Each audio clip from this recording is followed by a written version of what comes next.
I'm sitting here with Derek Garza, and I've been wanting to get you on for a while, just to talk tendons. So we got on a phone call the other day, and it's kind of figured out what we're going to talk about today. Before we get into that, tell everyone who you are. All right. So I am Derek Garza. I'm a licensed physical therapist. I'll go through this because a lot of people don't know who I am at all. From Northern California, I've been a lifelong athlete. I grew up playing basketball, football, and then went into track. Hated being out rebounded. As you know, I'm not a very tall person, so I started off doing jump training plyometrics when I was like 10 or 11 years old. Um, then I went D1 track and field. I was jumper, hurdler, decathlete, majored in kinesis exercise science, moved to Southern California for a bit, got into grad school at Mass General Hospital in Boston. That's where I got my DPT. Um, and then, yeah, I'm back in Southern California. I worked in Maryland for a bit, worked with a whole bunch of athletes out in Maryland. And then, yeah, now I'm back here. So who are you working with there now? That's great. Actually, just started my own business. So, Grid Physical Therapy and Performance. Yeah, so I just started that up, gridptp.com. But yeah, so I'm independent now. Left Okay, the system. yeah. What were you at before? You were at the hospital, or what were you doing? No, so when I was back here for the past year, I've been doing concierge physical therapy. So it's kind of similar where you almost function like an independent contractor. So I was still cash based. So when I got back to California, I moved into a cash based kind of a role. When I was in Maryland and some of the other settings, I was in the insurance networks. Yeah, Hmm. Okay. So everyone I get on to talk tendons, it's like we kind of bond over past injuries, personal injuries. perfect. What have you dealt with? Too many count. So too many ankle sprains. I tore my left sartorius at the origin site. So that was in college with block starts and hurdles. And that was pretty brutal. That actually took me years to get over and figure out. So I had a bunch of really shitty PT. That also went into me, wanting to do physical therapy. And then I have a completely torn ligament and scapholunate ligament in my left wrist. So I didn't do any surgery for that. I just rehabbed it myself. But that was a lot of conversations between myself and my surgeon, trying to figure it out if I was going to have surgery or not. Yeah. You haven't dealt with much patellar and Achilles tendinopathy? No, I've been lucky in that regard. Knees have been solid. Achilles have been pretty good. Yeah. Yeah, okay. Yeah. So we got on this. Well, actually, I think the first time we met in person was in Vegas last year because there was the NBA Summer League, and there was a few conferences, a few really good conferences, and then we played some pickup ball at the 24-hour fitness and got some food. But we got on a phone call yesterday, and I was like, "What are we going to talk about tendons?" And because me and you were talking about this one guy that I had a phone call with about the quad. He had a quad tendon graft and really was having issues. So you kind of were talking a lot about ACL rehab and the grafts and everything. So why has that been something that you've learned so much about ACL rehab and the quad graft, patellar graft, hamstring graft? How's that something where you feel like you developed quite a bit of knowledge just from working with people, or what? Yeah, I think I take an interest in just the lower extremity in general. Just as like the whole athlete route of being a jumper. But when I was in Maryland, particularly, like we treated a lot of athletes. So novice kids, high school, like really competitive high school, D3 through D1. I've treated, professional athletes and I've consulted for some professional athletes. So just taking a vested interest in it. And when you're involved like that, yeah, you got to kind of do your research in terms of I got to keep you in the game. And the rates are pretty terrible in terms of return to sport. So it's like, how do I avoid that? How do I avoid this person either having a re-injury or, making it back altogether?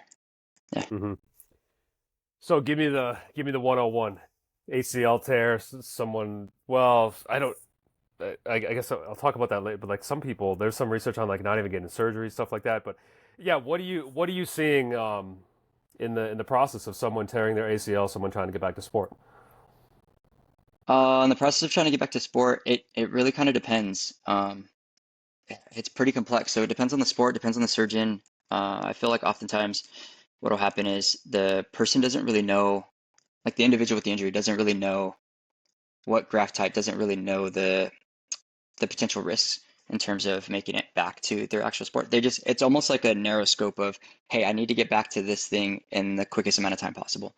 And so for me, it's a lot of education of trying to widen that, where it's like, I know you're trying to get back to your sport, but I'm also trying to make sure that you have longevity here.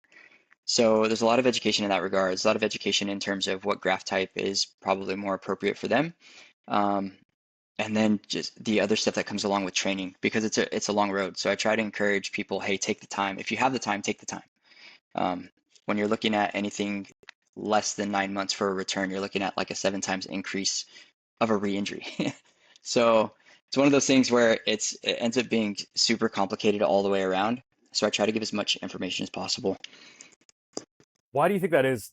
That's that number 7 times. Is it if they're coming back too soon? Is it because that ACL hasn't had a chance to strengthen over time, or is it you haven't addressed all the functional deficits, or what is it? Yeah, so if you're looking at if you're looking at exposure, I think everything kind of comes into play. I guess, and we can get into this in terms of like boys versus girls, but like the graft hasn't even fully matured. So depending on what type of graft you get, so going back to like quad tendon graft versus patellar tendon, um, do you want to just go through like autograft versus like allograft Yeah, yeah. If you can in cover terms these of these like, graphs, yeah, and what's going on with them, yeah. yeah, so an autograft is going to be, an autograft is going to be coming from you, and then the allograft is going to be coming from like a cadaver, another individual. Um, so in the first like 6 weeks, you're going to have some necrosis that's happening. So with the autograft, so there's going to be weakening in that structure. So they're going to harvest it. It's going to weaken within the first 6 weeks. There's going to be some structural integrity that's intact, but they're going to plug that in. In the 6 to 12 weeks, it's going to further weaken. So usually when they start looking at return to run, it's somewhere around like the 12-week mark of like, hey, this is when we're doing more dynamic stuff. But that's actually when the graft is at its weakest point, which is a really delicate time of really introducing what the strengthening looks like and what the plyometrics and return to run stuff looks like. So it's weakening, the revascularization is happening, but the collagen organization is poor. And then it really starts revascularizing and remodeling at about 3 to 6 months, right? And then your strength is recovering after 6 months. So when you're saying, hey, why do I think that within 9 months, um, these tears are happening at such a high rate? Well, it's because it's still going through the healing process. You still have a lot of that taking place first. And then what a lot of people don't realize or take into account is there's a lot of like mechanoreceptors within the ACL itself. So like proprioception's involved there. And in terms of the awareness of where the joint is in space and time, there needs to be like thousands of repetitions that you're looking at in terms of, hey, how am I moving? What does this look like in terms of impact, loading, shear forces, tensile forces, all of that. And I just don't think that there's enough time to practice and really get that in. And so, like on top of the loading and the strength, right, whether you're using like a hip or knee strategy, the other components for proprioception and being able to respond to the chaos of sport just isn't there. Um, so then, right, when you get to your 6 to 12 months for that autograft, it's recovering, but it's still below 100% of what your native ACL graft is. And then really after your year, that's when you're reaching like full maturation, and the graft is reaching its strength. Um, this is different in the allograft. In the first 6 weeks, it's going to be weaker due to sterilization, right? Because it's coming from a donor, so you got to sterilize it. So now it's weakening, and then in the 6 to 12 weeks, it's going to weaker again, and it's going to have a slow cellular repopulation. After that, it's going to get weaker some more from 3 to 6 months, um, and then your 6 to 12 is still weak compared to the native ACL, and then your 12 months to about a year, it's still the strength still lags behind what an autograft is or what your native ACL is. So a lot of information at you, but there's some pretty significant differences there. Hmm. As far as the when they do the graft out of the patellar quad or hamstring, is that following like a similar timeline of filling that in and making that tendon stronger? Wait, ask that again? Yeah, so when they take from the patellar or quad or hamstring, are you aware of the length of time for those things to come back? Like that chunk of tissue to come back for that thing to be restored? Is that a similar time frame? Because you For sorry, the you for said you're saying like the those time autograph's frames you're all about the talking. same. Okay, yeah, because you're talking about the time frames there and like the tendon, all those tendon textbooks I was reading. It was like that seems to line up with the tendon healing process. How it's like it goes through that phase of like being very weak early on, but then like once you get many weeks or many months, that's why people people reach out to me like just ruptured their patellar or quad, I'm just like, do not start intense training for like a few months because your tendon is not ready for that. Like it just has to go through this process. Why have you looked into this? Why is it so weak? Why does it become weaker? Is it like what's going on that would make it weaker in that 6 to 12 weeks? I think, well, so it's going through a ligamentation process where, right, the structures between a tendon and a ligament are slightly different. So it needs to kind of change its function altogether, right? Where you have your tendon where it's going from muscle um, and transmitting force into bone, where you just have this other thing that is helping to protect the joint, right? It's providing more joint stability. So I think when you're looking at that aspect where the fiber orientations, they're a little bit more interwoven for a ligament than they are a tendon. I think a lot of that comes into play. So you have that part where it's interwoven. You have the structure itself and the low blood supply. You have that the ligament itself is um, it's intra-articular, so it's within the joint, but it's extra synovial, so it doesn't get the synovial fluid. So there's not a lot of nutrients there. And then when you start looking at um, the different types of grafts themselves, so if you're pulling from a hamstring, you don't have bone plugs. So when they do the ACL surgery, you're tunneling through the femur and the tibia, and then you're inserting that. You can do that for a bone patellar bone graft, right? You have the bone plugs. You don't really have that for the hamstring. So the healing process for the bone, that also takes time. And then for the quad tendon graft, you have one bone plug. But again, that's taking time. So there's a few differences there. There's going to be a few differences in what's happening with loading, right? So like quad loading for a quad tendon graft, that's going to be more impacted than it would be for the hamstring graft, let's say. So there's factors like that where yeah, there's going to be a weakening process where you're getting used to that process, the revascularization and then the way the collagen's laying, and it just takes time. Like those structures don't have a lot of blood, and yeah, it has to adjust. Yeah. So when you get someone just got ACL surgery, they're coming to you for rehab, what are you doing really early on? Yeah, so quite a few things. When I get somebody really early on for ACL, I honestly I want to see them post op like day one. Typically, you can see them within the first week, and that's fine. But the earlier I can get somebody in there, the better, just because of the patient education side. Um, but hopefully, like no other structures are involved when you look at like meniscus or MCL or anything. But trying to get extension range of motion back. So looking at, making sure there's no infection, making sure everything's clean and dry, trying to get rid of the swelling as best as we possibly can, and then really pushing into knee extension, trying to get knee extension back as quick as we can, similar to the contralateral side, like almost identical if possible, and then quad function. Quad's gonna lag, so reps on reps on reps, trying to get that quad back. Yeah. So early on, if things are like really sensitive, what are ways that you're getting load through the quads? If things are really sensitive, stim, NMES, put that on. Just doing that, quad sets. And then I kind of stick to like really low level things, even though it doesn't seem like much, I think it does make a huge difference in the long term. And one of the reasons why we focus on extension so heavily is because that terminal knee extension is what's going to drive your quad to contract better, right? Like if I'm lagging on that side, just there's no way that my quad is going to get to that full contractile um, uh, positioning that it was pre-injury.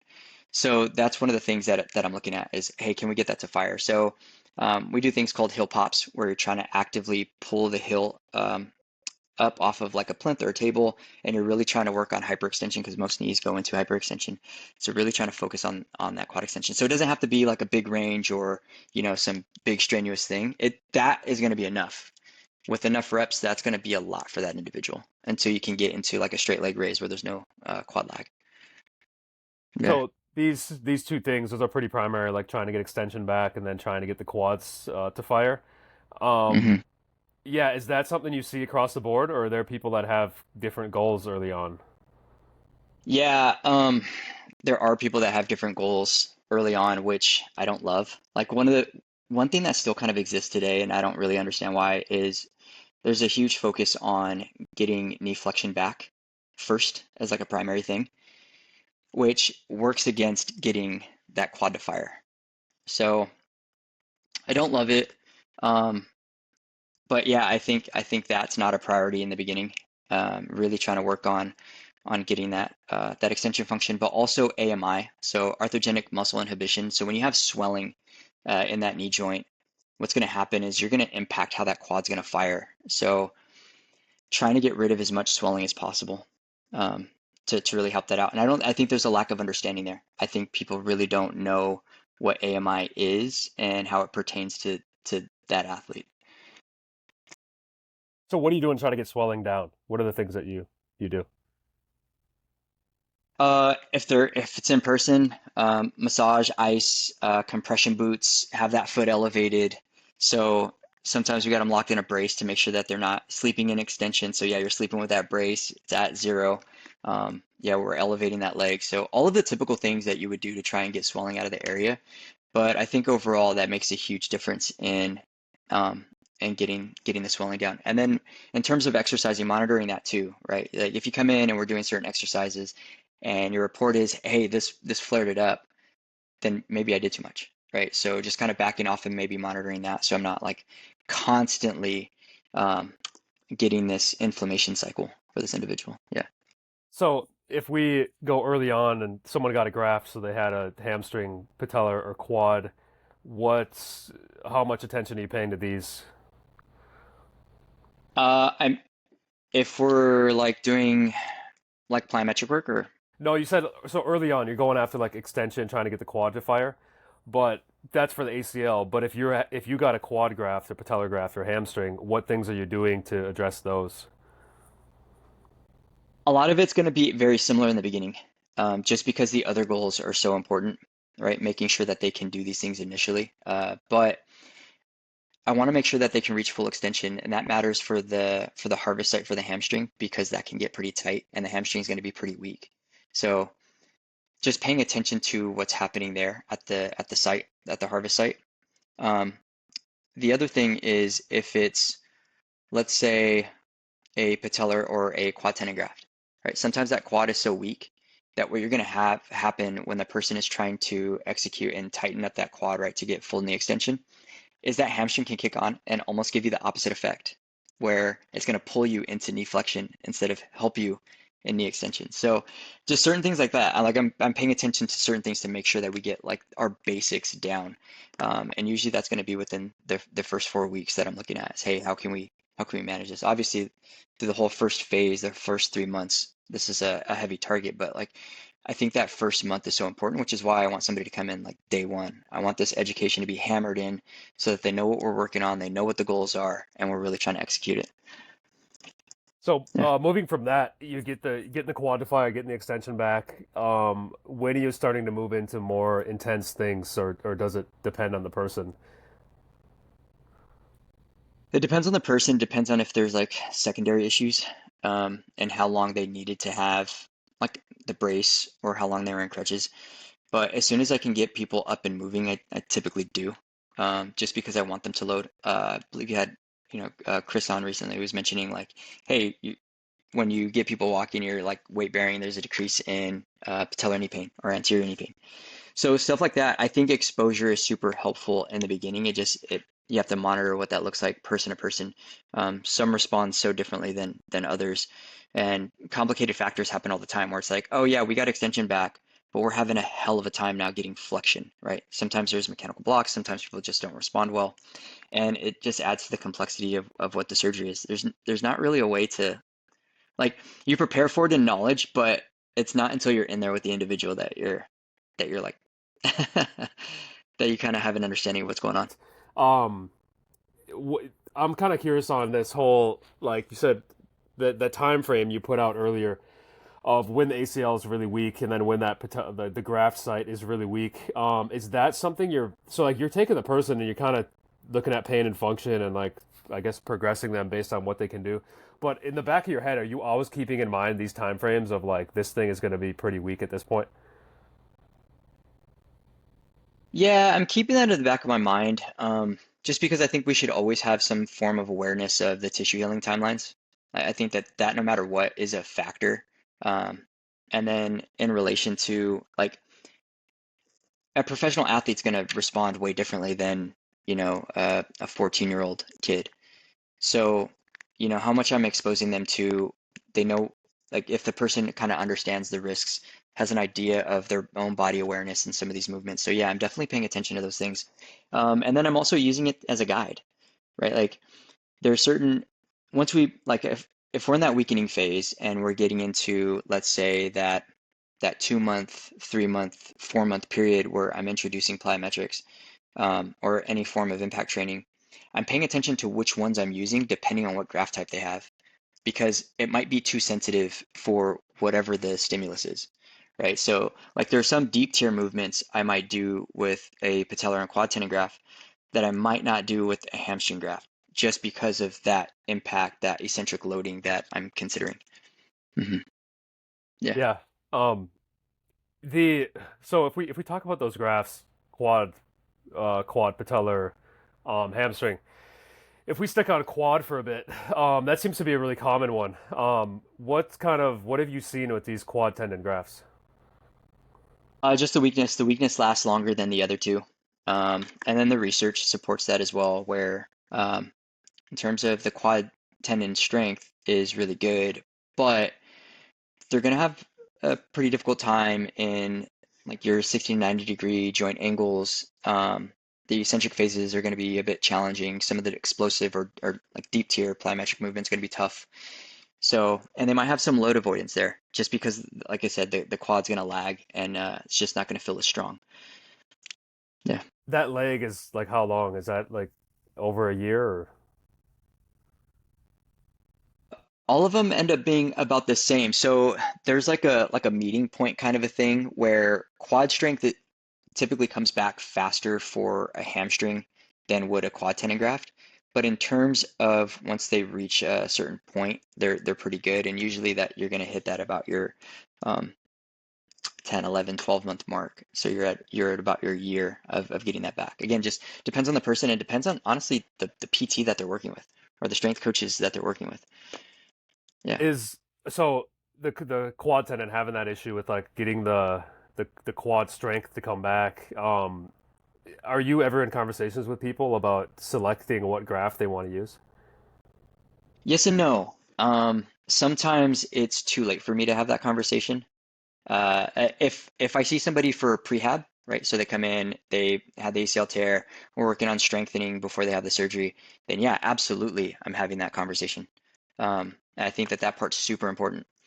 Uh, but oftentimes that's not really the case, and I don't know how much autonomy the individual has when they have that conversation. Like, at least from what I've seen, and this isn't for everybody, of course, but some surgeons have their certain procedures. They have their certain ways of doing it. They have their graft types that they're comfortable with.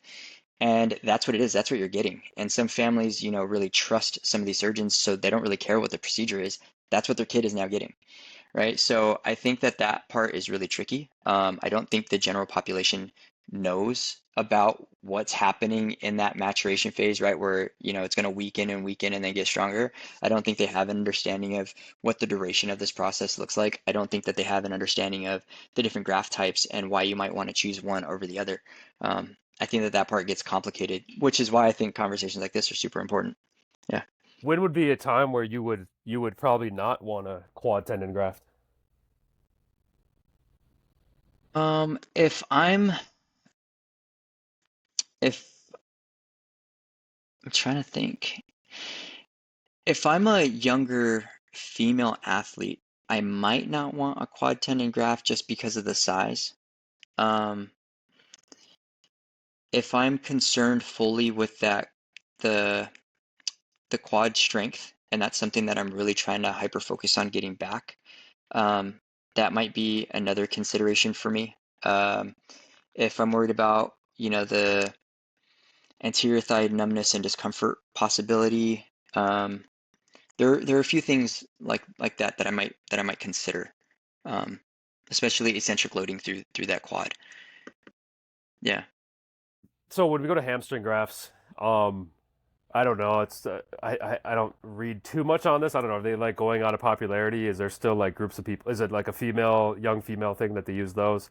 Yeah. What's the story with Mhm. the hamstring grafts? Yeah, hamstring graft. So, like I said, that's gonna preserve that anterior knee and that patella, and the quad is usually gonna come back pretty strong faster. Um, it, it's a strong donor graft for the most part, and it, as far as the research goes, it's pretty ideal for jumping and for kneeling. So, there are reasons why people would select that. Um, Sometimes, yeah, that's used to help preserve that extensor mechanism. And then there's a lower risk for patellar fractures, a lower risk for patellar tendinopathy. Um, but again, like when you're getting into harvest site, um, because of the bone, like the bone plug thing, that's going to take a bit of time. And then it's thinner. So again, it just depends. So like a young girl, when I mentioned quad a second ago, when I said, it's pretty thick, it depends on obviously how they harvest it. But you also want to consider size within the joint of the individual that you're doing the surgery on. Obviously, I'm not a surgeon, but like those are at least some considerations that I would have anyway, or at least like if I was a parent, that's something that, you know, like how is this going to impact them in terms of joint space? And I do have a comment about that, um, because I believe your person had a double bundle, correct? Yeah. So I talked to a guy. He got a quad. Yeah, he had a quad tendon graft and was really having issues with I guess just getting the quad strength to come back, which is like typical. But then, yeah, he also had a donor. So yeah, double bundle. So they put another AC who has two ACLs in there to try to keep because he had tore it. This was a third tear, so it's like they're like let's get the quad tendon graft and then let's also add another one in there to try to make sure this thing doesn't tear again. So, but yeah, go ahead on the double bundle. Yeah. So I mean, logically and theoretically, that makes sense, right? It's like, hey, I'm gonna use a quad tendon graft. This third one, it's thicker. It's pretty strong. That makes sense. To double bundle it, um, also not just reinforce your ACL is pretty much a double bundle. The native one is.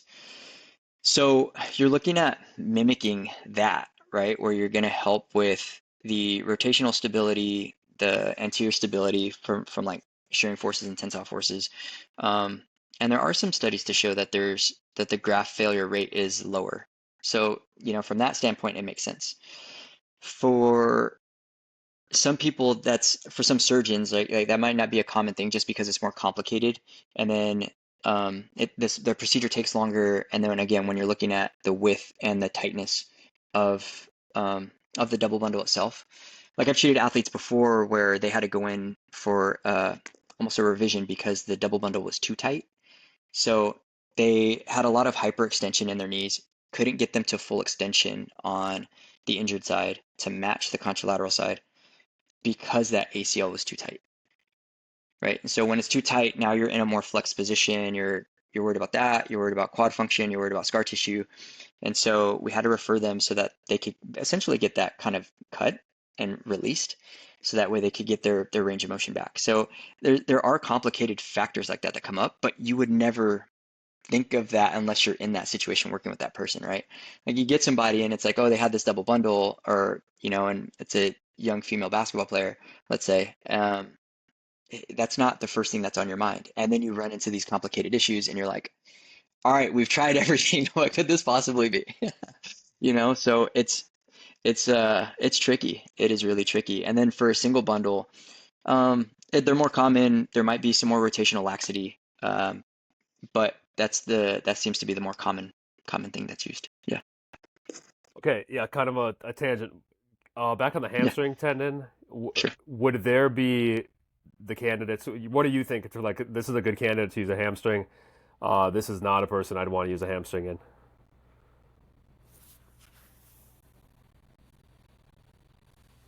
I think if I'm worried about like a history of patellar tendonitis, I think for young female athletes, because the patella itself, the bone structure is different compared to men. Uh, I think there are factors like that where I would consider the hamstring over some of the other graft types. So again, going back to longevity, what is this going to look like for the athlete long term? Um, and then it just depends. Like if they have a history of, hamstring injuries, then I'm not gonna go for that as the option. Yeah. Okay, the patellar graft. I've had a lot of people reach out to me because they just get patellar tendinopathy. So yeah, tell me the story with patellar grafts. Patellar grafts, that's the gold standard graft, really. So the failure rate for that is pretty low. I believe it's somewhere between like 2 to 4%. Um, it's robust because it has that whole bone plug and bone healing. It's faster than other soft tissue grafts. It's often used in young athletes. Um, it's pretty solid for knee stability. Um, but then, of course, your kind of factors and things that you have to kind of weigh out is how do they handle deceleration? Um, how do they handle ranges in between roughly around like 60 to 90 degrees? What is their history with patellar tendinopathy, and are they going to be prone to that patellar fracture? Yeah, yeah. Yeah, and that's a. Do you know? I don't know if there's any numbers on that. What are the amount of people that run into just like anterior knee pain, patellar tendinopathy after a patellar graft? Ooh, that's a great question. I don't have the answer to that. But what I will say is I think that's where the quality of your PT coach or whomever you're working with is super important because I've seen this pop up more times than I'd like, just in my experience. Um, where you'll get an athlete and everything looks pretty solid from a strength perspective, everything is healing great, and then cool, we're just going to work on a bunch of deceleration. And they kind of just flare up and then clears and then flare up and then clears and then flare up. And you sit back and you watch and you're just like, what is happening that's a constant situation? So I don't love that aspect of it. That's where I take a little bit more pride in how you can program and build out like your plyometric programming because I think that part's important. And I think that can actually end up saving the athlete if you're using different ranges, right? So like strength solid, ISOs are solid. Um, you kind of built out some form of deep tier, so you're loading and moving into the knee in deeper ranges, you're moving into the hip in deeper ranges. So you've kind of worked on the whole chain of like you have hip, trunk, and pelvic stability. Um, your contacts at the foot and ankle are solid. Your quad strength is improving and is pretty solid. So now you can introduce what the decels look like and some of the cutting motions look like. And I think that can actually have a huge impact on what's happening at that anterior knee. Okay, I think I became aware of you through Matt Watson because you guys started doing content together with the plyos, and that's kind of like one of your big things is plyometrics. So I want to get into that into the plyometrics, into this ACL return to sport, and then with all those graphs, kind of making sure someone has a good plyometric ability. Before we get there, we kind of talked early rehab and the things you're looking at with the extension, getting the quad to fire again. I think we talked yesterday about like the strength stuff. Everyone's kind of beat the dead horse on the strength stuff, but can you do it again? Kind of summarize what you're trying to get done in just the general strength, general hypertrophy of getting someone back from an ACL and they had a graft. What are the things that you're addressing? How much time you're giving them before it's like, okay, now we can really start to ramp up some plyos. So I love the question. I think one of the big things there is how you're testing, right? Are you tracking and are you testing for this individual? So in typical rehab, you're looking at um, you're looking at limb symmetry as one, right? And so one of the big things that you'll find is like we want your limb symmetry index to be 90% as far as building up some strength. But cool, you can still have two flat tires that have the same tire pressure. They're still flat. So that's not the only metric. That's a part of the equation, but there's more to it. So a torque test is, I think, really important. So I carry a dynamometer with me everywhere. So I just use a Tyndec. But yeah, setup it's kind of cumbersome, but in terms of like time, but um, but the Tyndec itself is pretty small. And you're looking at getting some good strength metrics in there. Yeah, it's a way for you to track how one quad is compared to the other, right? So that's your limb symmetry, and then you're actually measuring for peak torque compared to their body weight. So what's happening with their limb length, what's happening in the position that they're in, and are they able to produce peak force? And typically, when I start plyos, I'm usually somewhere in the realm of 1.6 to 1.8 Newton meters per kilogram. And I know I'm going to get a little nerdy here. And some people might look at that and say, that's pretty low. I'm pretty comfortable and confident in terms of how I program plyometrics. So I'm not too worried about it. When you use, I call them anchored. So when the back foot is anchored and the front foot is the thing that's oscillating off the ground. So variations like that, different tap variations, I think are very low impact, low level, and I think are completely doable. Um, and then in terms of locomotion, you're looking at 2 Newton meters per kilogram. And then the standard, usually for like return to run, is 3.0 Newton meters per kilogram. Um, but yeah, your kind of return to run is going to be 70 to 80% of that 3 Newton meters per kilogram. So that when you ask like, what am I looking for from a strength perspective? It's that. It's what does the strength look like? What do their movement qualities look like? How have I challenged them through the hips and through the foot and ankle? And then in terms of the graft types, what are we looking at for the donor sites? Not just the ACL itself, but how are the other areas doing in healing? Um, and then yeah, I'll introduce plyos from there. That when you do the Tendec, what move are you doing? Are you doing It's an like a ISO. so This like is a seated isometric. Yeah, yeah. leg So extension or yeah, yeah, okay. yeah. Yeah. Yeah, it's attached. It's attached at their ankle. They're seated. They're strapped in, and they're just kicking. It's just a just a leg extension, just an ISO. Yeah. Okay. What time frame is it generally speaking when you're getting people to do these like low level plyos like with that back foot anchored and you're kind of just I don't know, you say tapping on the front or just like really low level. What's the typical time frame you're getting someone here? Mm, I'd say anywhere between probably like 2.5 to 4 months. And again, it depends on what if there are other complicated factors. Like I've had athletes, yeah, they were in a brace and they had surgical precautions and stuff that I couldn't really push through until like I couldn't get them back to this part until about 4 months. Some people might look at it and say, oh, that's late. Well, circumstances, right? It's not just a time-based criteria. It's like, no, I need these other things to be accounted for. So that part's super important. But yeah, for people that have had like a re-tear or a re-injury, I've gotten some of them back in 8 weeks as far as, low level, introducing low level plyometrics. They've already had the strength, and some people are just freaking unlucky, man. Like stuff happens, and uh, and they're back to their sport within a month or two, So then they get it repaired, they come back in, and their baseline strength is it's better than it was the first time.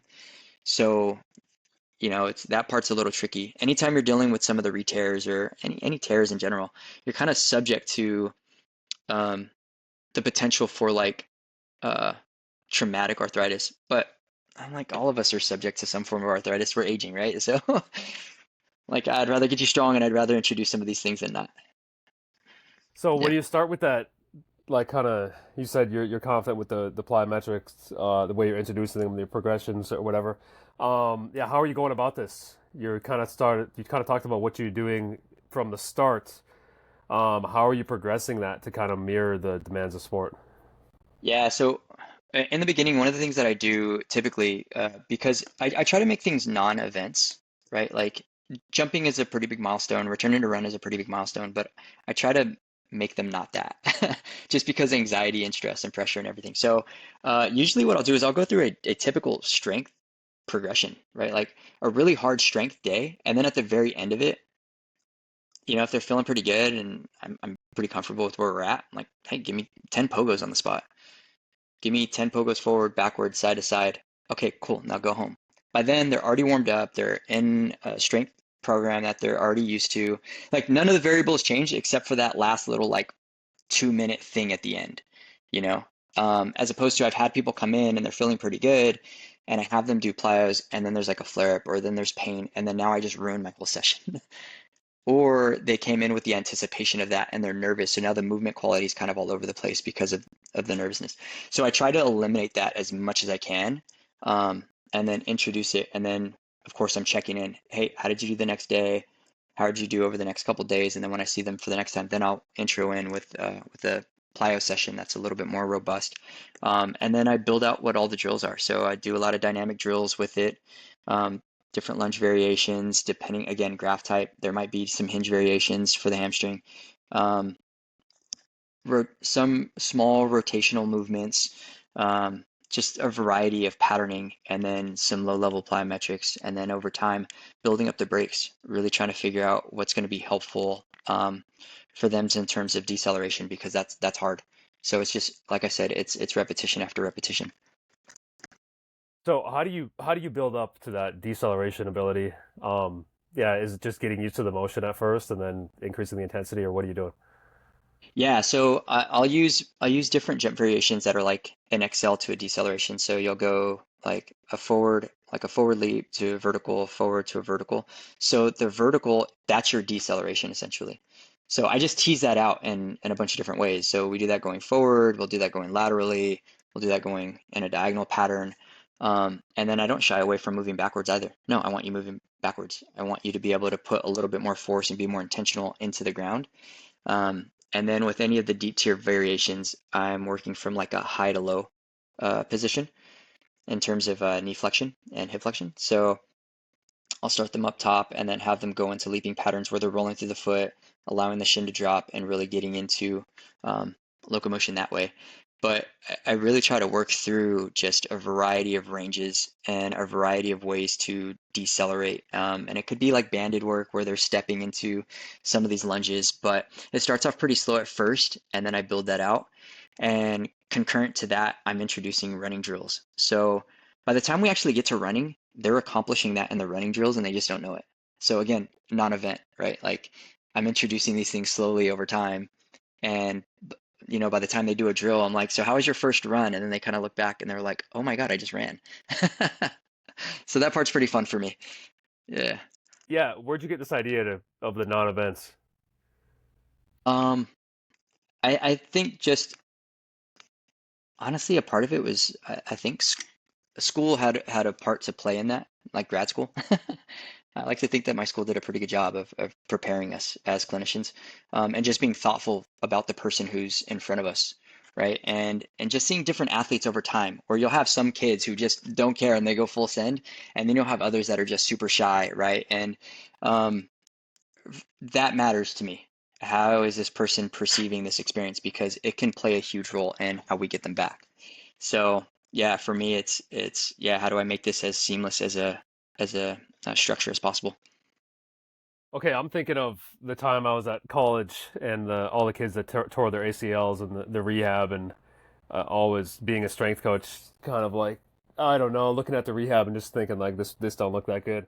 But then talking with you as some, and then also seeing like your collaborations with Matt and how you guys do the plyometrics and you're talking about movement quality and everything. Most physical therapists, do they have? I don't feel like they know this type of stuff, right? I agree. I think with I think sometimes we kind of live in excuse me, we live in an echo chamber of like people who are performance coaches and people that do this. And so I think that part gets hard because it kind of separates us from what's actually happening in the field. I think if you're looking at a lot of insurance-based companies, they're not great. And they don't have an understanding of any of this, and to some degree, I don't think they care to. Um, and that's not a shot. Like I've worked with great clinicians that are in insurance-based models. They might have 30 to 45 minutes with their athletes. They can get it done. Awesome. But in most clinics, you might have 10 to 15 minutes with your actual physical therapist. You might be passed off to somebody else who doesn't know anything about, the circumstances that are going on, how to program anything about it. And they might be juggling one, two, three, four patients at a time.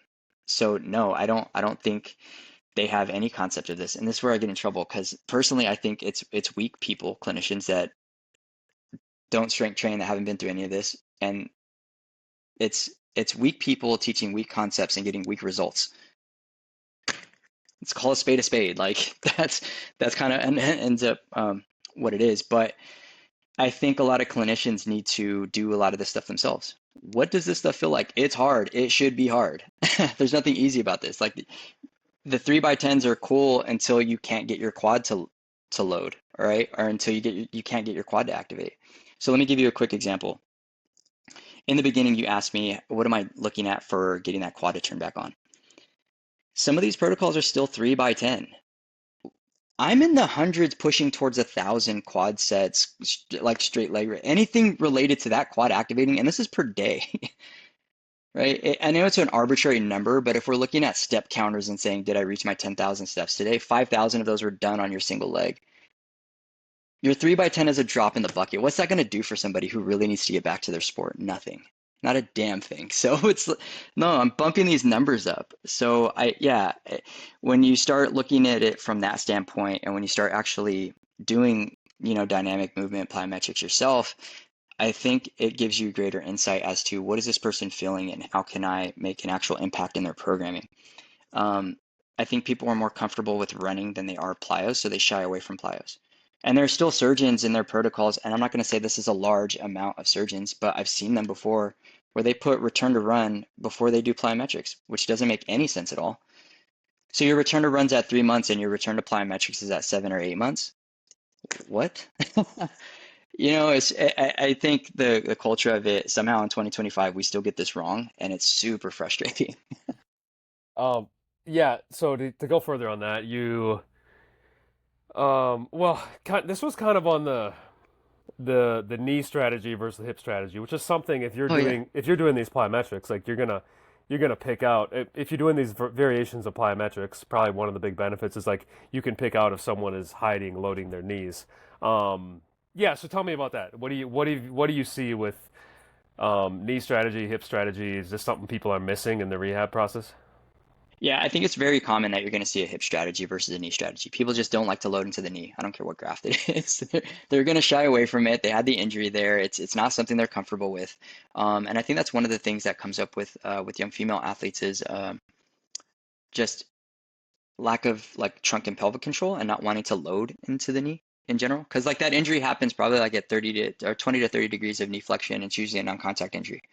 Um, so, already if that's the patterning and then you're coming back from the injury, yeah, you don't really want to load into the knee. So that's something you'll see quite often. And I think that's where some of the testing gets tricky because when you're looking at like single hop for distance, triple hop for distance, crossover hop for distance, um, 6 meter timed hop, right? I think you can miss those things. It's like, cool, they got the distance, cool, they got the time frame, but what was their strategy to do it? How did that look? It still looks like crap on that side.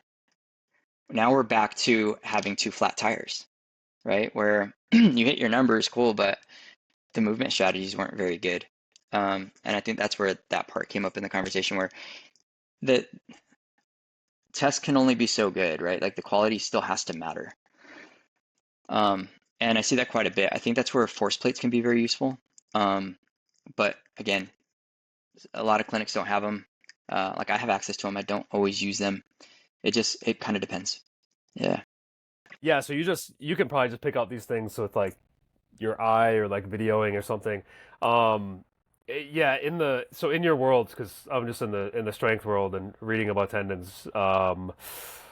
But is this talked about, this knee strategy versus hip strategy thing? If as a strength coach or someone who knows plyometrics, like it's clear as day, you know exactly what it is. But is that something that people are not even aware of in the physical therapy space, or?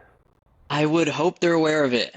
I would hope so. I think there's this tendency to always move towards hip strengthening, and I don't even hear about foot and ankle enough, but I think there's this tendency to move toward, oh, we need more hip strengthening versus like quad and moving through the actual knee. So yeah, I don't know that again, I would like to think so, but when the re-injury rates and everything else are as bad as they are, I think we are missing something as a field. But you mentioned it's something that you can see and pick up real quick. I think it's something like the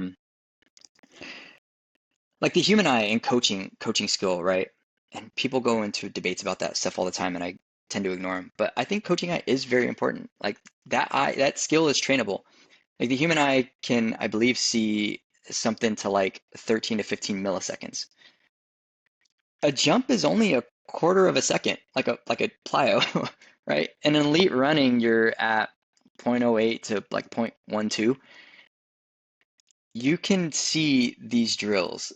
Like it can happen. You probably have about 16 to 20 visual updates in one of those contacts. It's possible, it's doable. Now, I'm not going to say that you should only do that. You should probably video it and review it and see what's going on. But in the moment, you can tell when one leg clearly isn't functioning like the other, and you have increased contact time on that side. Now, what do you do with that information, right? I think that's the important part. It's some people aren't prepared to A, see it. They don't know that they can train it, or they don't know what to look for. And if they do know what to look for, they don't know how to address it. So Uh, I don't know. I don't know that they're looking for it. Again, I hope so. But even if they do, I don't know that as a field we're as prepared um, and skilled enough to address it. Yeah. And then you talk about those re-tear rates that are pretty high, or even like contralateral ruptures are up there. Um, yeah, this is one thing that they're missing. It's like, or the across the board, if they're this is a commonality that they're missing. I'm just thinking like if your knee is not prepared like it should be, and then you're going back to sports, you get in a position where your knee needs to handle that and it can't. So goodbye ACL. Yeah. Do you think that do you think that's a big player in this whole like re-rupture rate or contralateral rupture too? Yeah, I think so. Let's go over some numbers. Yeah, so if your general return to sport, you might have 80 to 90% of people that, that get back to some level of sport. To your pre-injury level, maybe 50 to 60%. Competitive sports even lower. You're like 40 to 50 or 55% return, which is abysmal in my opinion. What you mean only like less than half get back to competitive sport? What is that? Um, Elite athletes seem to do better. They have a higher rate. They're at like 80 or something like that, 80 to 85. But I think theirs is different because of access, mentality, exposure, strength training, age, all of that stuff, resources. Um, there's about there's about 20% that re-injure. Um, that's high. Returning before 6 months is like 40% re-injury. That's super high. And then only about 30% of ACL reconstruction patients report completing any sort of plyometric program before even returning to sport, which is atrocious. Like, why do we think these numbers are that bad? Well, I don't know. Maybe it's only 30% of them are actually doing anything that shows up in, the chaos of sport. So, yeah. When you went through physical therapy school, is there education on like plyometric progressions, or what was there? Excellent question. Large and resounding no. Yeah, and that seems to be a consistent theme. So like anytime I talk to people, people message me all the time, like, "Hey, where did you learn this? Like this was never covered in school." And but again, I started plyos when I was like 10 or 11. Right? I've been doing this for a long time. I'm 37 years old, so I've been doing this for a really long time. Um, so I think that part is tough just because there's not a good understanding of it. And then going back to the research and what makes research complicated, the research, what are they even looking at and what are they testing for? Right? Like there's no good examples of it. It's like, hey, they did this plyometric program and it's counter movement jumps, box jumps, banded jumps. Like, okay, so you really didn't do anything that was actually plyometric in nature and actually required some form of skill. Same thing with some of the strength programming, and I'm sure you've seen some of these where it's like they did an intense strength training program and it's like banded work, TRX, med ball stuff. And I'm like, wait, how is that some like intense strength training program? So I think we missed the mark, and we look at those research articles and we're like, well, this said this. And I'm like, that article is worthless. That didn't help me at all. Um, but no, grad school didn't teach anything in relation to plyometric training, and some schools I know have electives for strength training, but it's pretty basic. It's your squat, it's your hinge, it's your push pull, and that's pretty much it. I'm trying to do more speaking engagements with some of the local colleges here to kind of help that, but again, it's an elective thing, and it might be like one class. Yeah. What do you? Yeah. So if this is like so missed in the well, actually, I want to talk about that return to run program. Maybe if there is anything positive there from what you've seen in these return to runs, are they pretty good? Are they pretty good programs, like pretty good logical programs, or are they just kind of like the plyos? Um, I Man, this sounds so negative now. Now that I like think back of our conversation, it sounds so negative. I don't mean to be that way. It's just the numbers are bad, and I care about this stuff. I care about what I do. Um, I just care as an athlete. Like I want to see people perform. Um, the return to run stuff, I don't think is that great. I think when people think of return to run, it's typically like your 3K, or sorry, your 5K, your 10K, and uh, and I think it's your pretty typical stuff. But I don't think it's anything that super moves the needle on like, hey, we're getting this person faster. Again, I think some clinicians are pretty good at it. Do I think that the field is good at it? Not particularly, no. Um, I think people have a hard time with force expression. Like learning how to accelerate is hard, right? Like horizontal and that propulsion is hard. Um, so I don't think we're particularly good at building up what those qualities look like. I don't think we know enough. And I also think that social media plays a tough role in that because I've seen plenty of clinicians take sprint work that they've seen from a prominent social media sprint coach and use that as a catch-all. And it's like, that's not even what that's for.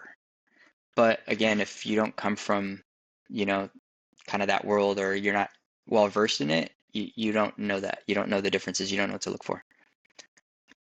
So, what do you think needs to be done to all these ACLs are re-rupturing and the people can't get back to their level of sport? If like the strength stuff and maybe that's giving I don't know if that's giving too much credit. If the strength stuff is down, like the range of motion is good, the strength stuff is good, but like this big missing piece of plyometrics and then the running program, yeah, what needs to be done to like educate across the board? I honestly, conversations like this, like at least having some, at least it puts the idea in people's head of like there's more, that there are missing pieces to this, and then they seek out resources and ways to actually improve. I think that that matters quite a bit. I think there's a lot of low-hanging fruit. I think, unfortunately, I think insurance companies play a role here, just with low visit coverage and them only being concerned with baseline function. So then people clinicians only do baseline things and depending on what the reimbursements look like for that.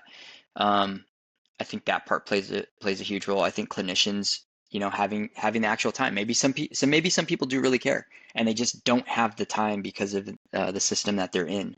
I think strength testing, people don't always strength test with the Tindeck. Like I was saying, it's still manual muscle testing. It's still time-based criteria. Hey, this is 3 months and now you're at return to run. Good luck, we're done with therapy, and they kind of wash their hands of that. Like those things shouldn't happen at all. I think there's still some old beliefs that get kicked around. Hey, knee extension is bad.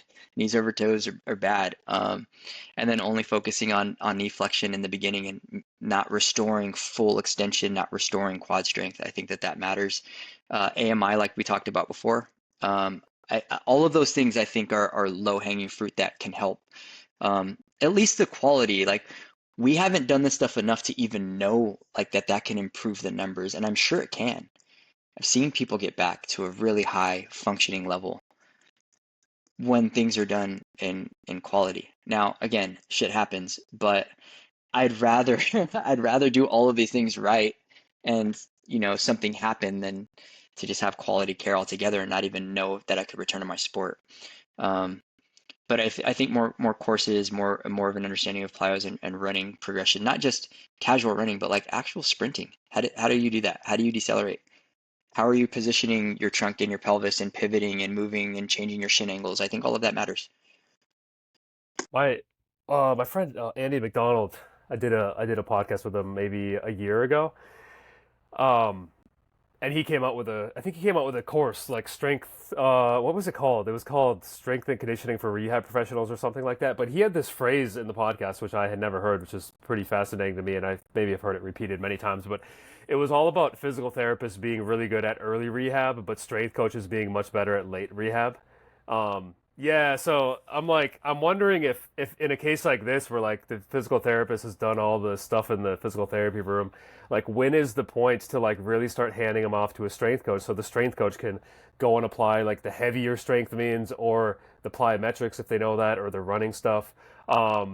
Yeah, do you think there needs to be kind of like a I don't know, some hand not completely handing off, but like bleeding a handing off that's like people are still involved. You know what I'm saying? Yeah, I think. I don't I don't like gatekeeping. Like if someone is higher skilled than me in something, please also go see that person and get what you need from that person. Like I truly do care about the athlete in that way where it's like I need you to be well. I don't care about me or my ego. I just care that you're getting better. Um, so I think that's important, but I also think the reverse is true, right? Where the strength coach or person might not be privy to some of the healing processes or complications. So that conversation still needs to happen. Like there still needs to be open dialogue there. So I think as much as the clinical side, we need to be better about strength and conditioning and performance. I think the other side is true where the coaches need to be a little bit more privy to the rehab side. But I think that's possible. As far as a time frame, I'm not entirely sure.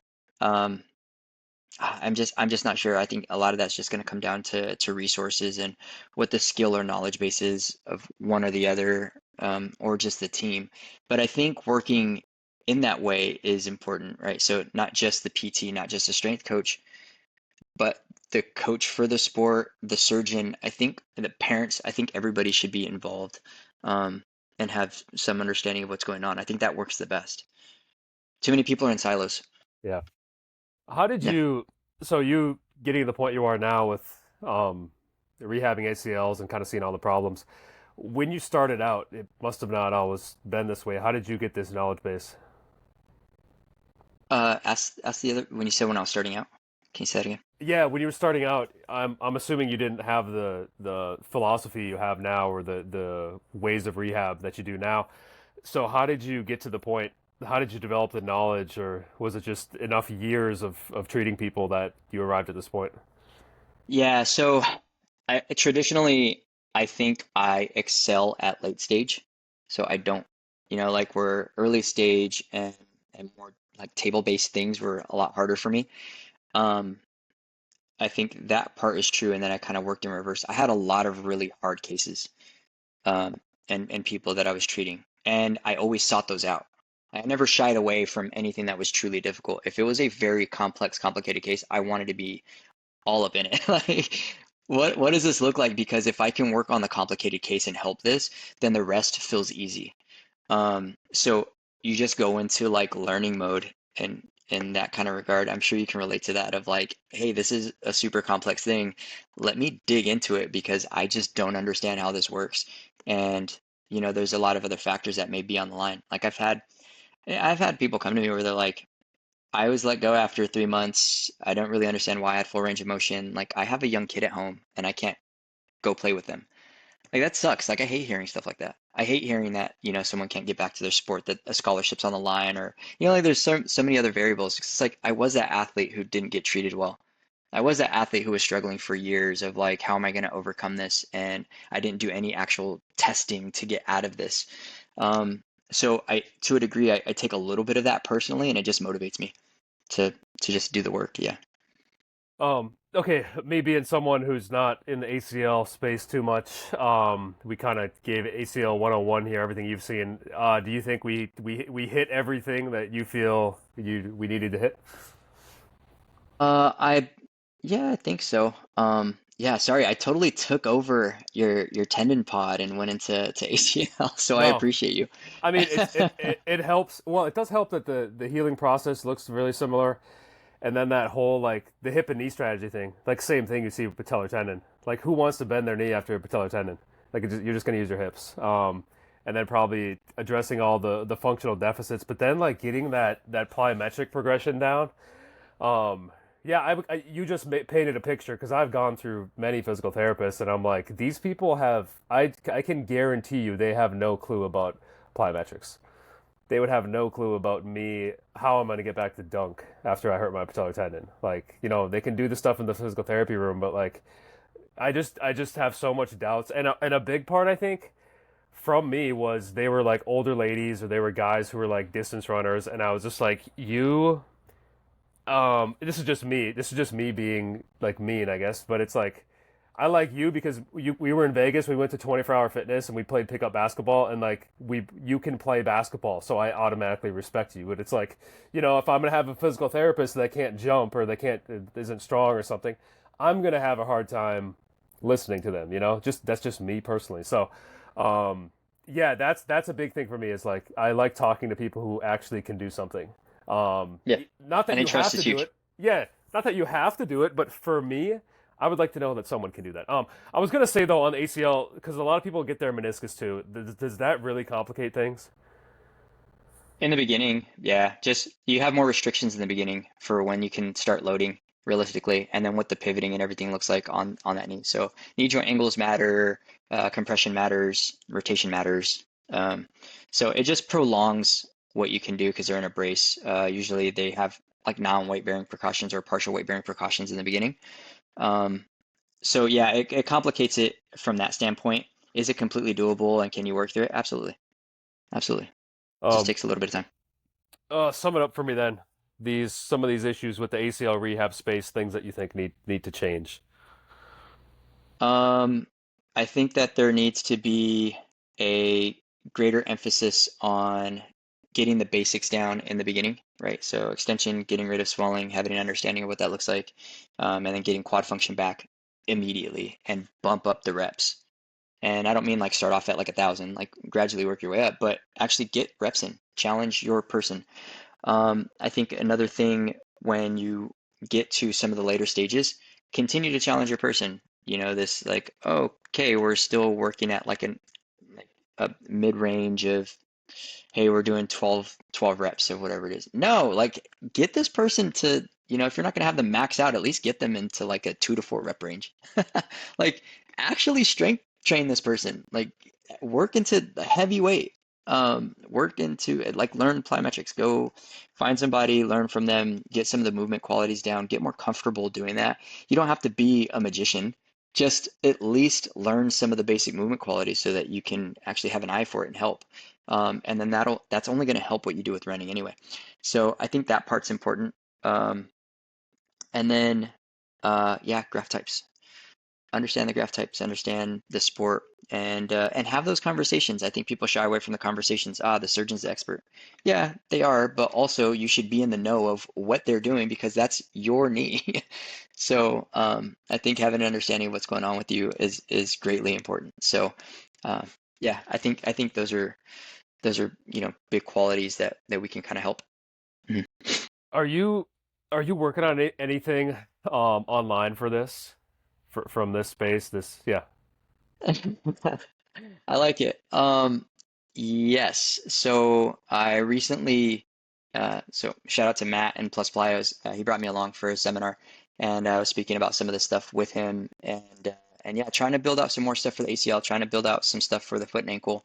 And I think being independent now and starting my own business, that's going to help me do that. Right? I can focus more on my stuff, and uh, yeah, so that's something that I'm working on for this year. Um, Big items, yeah. All right, Yeah. Derek.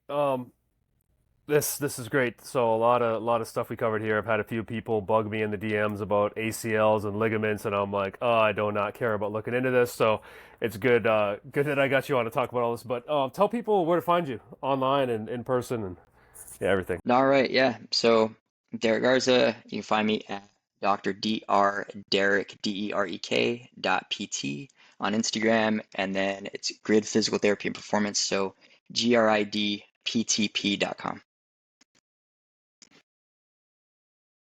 Alrighty, sir. Appreciate you.